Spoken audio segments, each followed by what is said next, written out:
and welcome to Rega בעברית. I'm so excited that you are here with us today to a very special transmission, because we are finishing concluding the book of Vayikra today. We're getting ready to head to Bamidbar, and we are in Parashat Behar, and I want to talk about chapter 25 is the concluding book. Again, it's important to understand what's happening here in the context. Children of Israel say, Na'aseh v'nishma, they received the Torah. And now what Hashem does is he starts to explain each and every mitzvah of the Big Ten. He drilled down to subheading and then to the sub-subheading. And although we are reading a lot of rules and regulation and a lot of details that can kind of make our heads spin and say, wow, so many details. You have to understand why, because God is giving him the big picture first, explain to them through the 10 words what he required, and now he said, now let me give you the details and let me kind of drill down with you. And it's important for us to look at the special set of laws that have to do between the land and the people. This is the headline of chapter 25. God is dealing, because again, he's preparing us to enter to the land. So as he's preparing us to Geulah, entering the land, he's already given us the laws. So we know how to treat the land. And the key for all of us to understand it, that when we are dealing with the land is a mirror of the spiritual relationship between people. The Torah makes this point very clear, that it is a mirror between the people. It's a mirror of the condition, the physical condition of the land. Now, here in the beginning of the portion, and he's making this point twice in chapter 25. We read this thing, and I want you to hear it. It says in verse 10, 25 verse 10, very interesting verse. It says, in the context of Yom HaKippurim, "Ukidashtem et shnat ה-50 שנה, וקראתם דרור בארץ לכל יושביה, יובל היא תהיה לכם, ושבתם איש אל אחוזתו." And the first word in the text, he says, and you sanctified the year of 50. Let's stop there and understand it. He used the word ukidashtem. Now, if you put the man in the end of the verb, it's speaking about a plural. If God would sanctify the land in the 50th year, it would say ukidashti.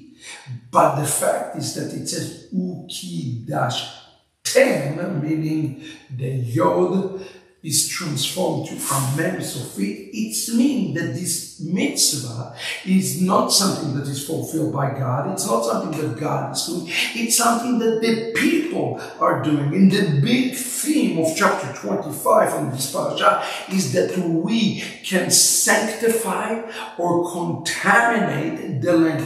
We have the power to make the land completely clean, completely ready, and ready for the Geulah, and that's what it means. Look at what it says there.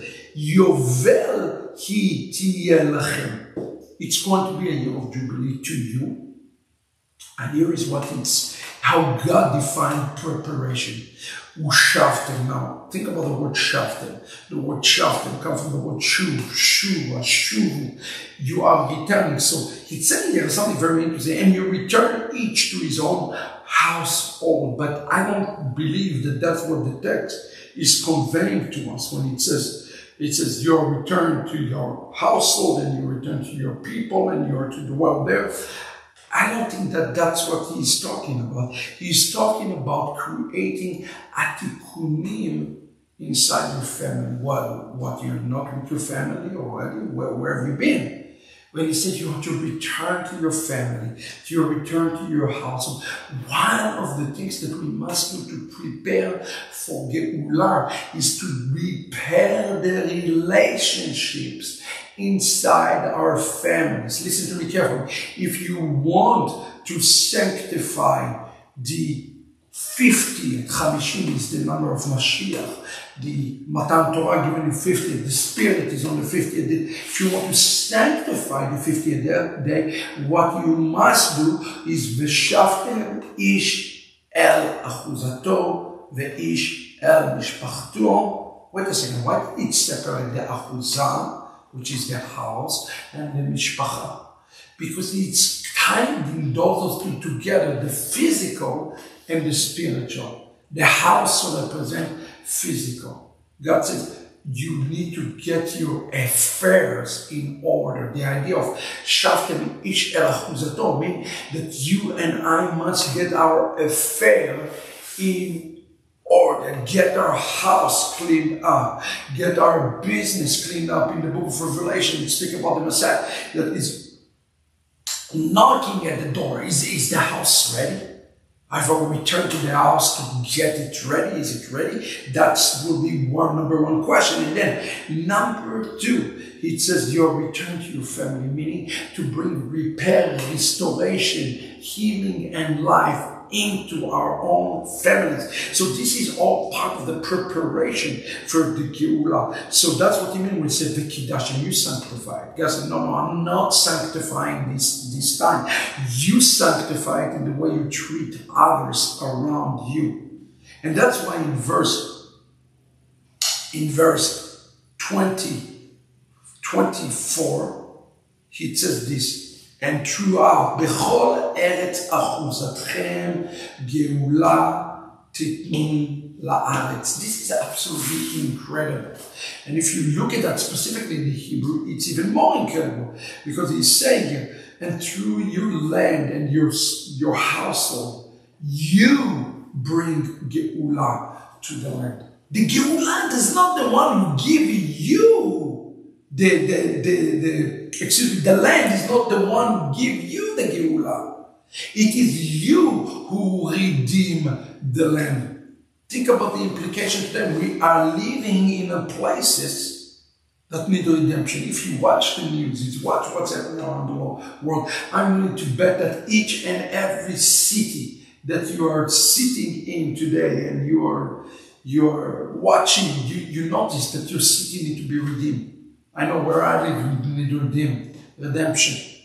So the question, how do we bring Geulah? Well, we declare liberty, we already read it, but here is what it says here in the text. It says, when your brother comes to you and he sold what he has, you are to become the redeemer of your own brother. Think about those principles, brothers and sisters. It says here in the Bible, Ugaal et mimchar achiv. You become the goel, the redeemer, the messianic who redeem your brother. How do we redeem the land? It's very simple. You find somebody that needs redemption and you help redeem him. This is the formula for Geulah. This is your homework today for until next week. Find a person who needs Geulah. Who need the personal Geulah. No, don't talk about corporate Geulah. Find a person who needs a personal Geulah and you become the redeemer for him. And if you do that, friends, then the land will be sanctified. Until next week, wishing all of you Shabbat Shalom.